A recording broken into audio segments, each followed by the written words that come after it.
If you love coffee, donuts, and a good riot, then this video is for you.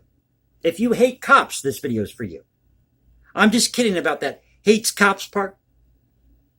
I support law enforcement 100%. In fact, I was in the store yesterday and I saw something that I haven't seen in ages. Remember those die-cast cars when you were a kid? Well, I picked two of those up. One of the old 1959 or 1960 black and white police cars with fins, and then one of the old yellow cabs. I was grinning ear to ear. Like I said, hadn't seen that in ages since I was a kid. Tickled pink. And I don't wear pink. So yes, I do support law enforcement, as I do people who serve in our military. Those of you in the medical profession, our doctors, our nurses, you all do great work.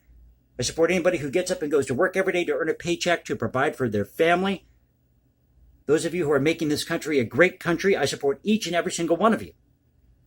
And this video here is going to be a follow-up to a video that I did about 2 or 3 weeks ago called Pride Month is BS. And I still believe that because I don't need a company like Procter & Gamble or Levi Strauss to tell me how oppressed I am as a gay man living here in America.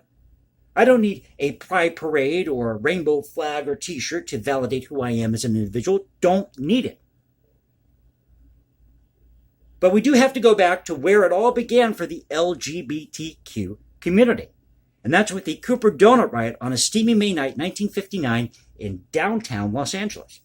Or as I like to call them, the LGBTQ have to add a letter to our alphabet community. And I was checking the status on my Pride Month is BS video, and all of a sudden it's starting to get a lot of traction. So if you're clicking on this video for the first time, or you saw that video for the first time, thank you for being a part of this thing we call the Cultural Confederacy. If you like what you see, please click that like button, subscribe, hit me up on Instagram at hashtag Jason Composes, leave comments below. Now you can reach me at Twitter, Cultural Confederacy at Twitter. As I said before, I'm trying to get all these accounts synced up, so if you go to one place, you'll find me at another. But we have to go back to that steamy May night, 1959, downtown Los Angeles. And this is the era of McCarthyism. See, a lot of people suspected of communism. The FBI and CIA were going after communists. They also targeted other groups, such as the Hollywood crowd, remember the blacklist, anarchists, anti-government types, and people in the LGBTQ community. Because they thought that people in the LGBTQ community could be easily swayed or blackmailed. And in LA, you had a law that required you to go out dressed as you were identified on your state ID or driver's license. So if you're a man, you could not go out dressed like a woman. You could be arrested for that. As a result, a lot of these bars in LA refused to serve transgender patrons. And since Cooper Donuts was located on Main Street in Los Angeles between two gay establishments, Harold's and Waldorf, these transgender patrons naturally flocked to Cooper's Donuts. So on this steamy May night, 1959, 2 cops entered the establishment, donut shop, and they were checking IDs. Well, words were exchanged, and all of a sudden, you had 2 transgenders that were arrested, 2 male prostitutes, and a gay man.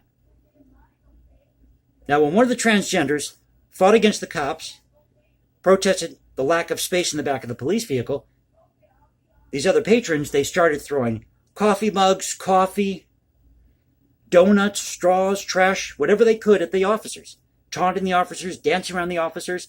Backup had to be called in. They blocked off the street, and these people rioted all through the night into the next day, into the early evening of the next day. And this is the first uprising by the LGBTQ community. Now, another person who was arrested in this incident was the novelist John Ricci, who wrote about this in his 1963 novel, City of Night. And here's what he had to say, his interaction with the police. Quote, "They interrogate you, fingerprint you without booking you, an LA tactic used to scare you from hanging around." That's John Ricci, who was at Cooper Donuts when this event took place. His account in his 1963 novel, City of Night. So that is the story behind the Cooper Donut Riot. But remember, this is 10 years before Stonewall. About 7 years before the Black Cat. Not trying to sound like a history puff here. But this is the chain of events. Now, in 1966, you had the Compton Cafeteria Riot in the Tenderloin of San Francisco, which mirrors in a lot of ways what happened with the Cooper Donut Riot. Now, in that case, you had a whole bunch of transgender patrons that were just sitting around drinking coffee. They didn't order anything else, and they had outstayed their welcome, and they had been asked to leave. Well, they refused to leave. The cops were called, and then a scuffle ensued. Windows were broken, and they protested in the streets for a good 2 or 3 nights. So it was a longer protest than the Cooper Donut riot. And about a year before, 1965, you had a group of gentlemen in New York that went into a bar, sat down, told the bartenders that they were gay, demanded to be served, and they were kicked out of the bar. So all these events are happening before Stonewall. And all goes back to this event here at the Cooper Donut Shop on that steamy May night, 1959. So if you like the video, again, please click that like button, subscribe. Hit me up on Instagram at hashtag Jason Composes. Leave comments below. Now you can reach me at Twitter, Cultural Confederacy at Twitter. Again, I'm trying to get all these accounts synced up. So I really had a lot of fun doing this video. It took some time to do it. But if you haven't checked out my Pride Month is BS video, check that video out. Because I talk about some things that are really important to the LGBTQ community. I am not anti-LGBTQ community. Just want to make that clear. I'm a gay man living here in America. But once again, I do not subscribe to this woke movement that we're seeing. But it all goes back to what we had happen here. Now, I understand at that time that maybe certain things were necessary. And that, yes, you did have certain groups like the LGBTQ community that were being harassed. And in this case, a lot of it had to do with communist ties. Or these laws that were passed where you couldn't go out dressed as a woman if you were a man, because that's what your ID said, that you were a man.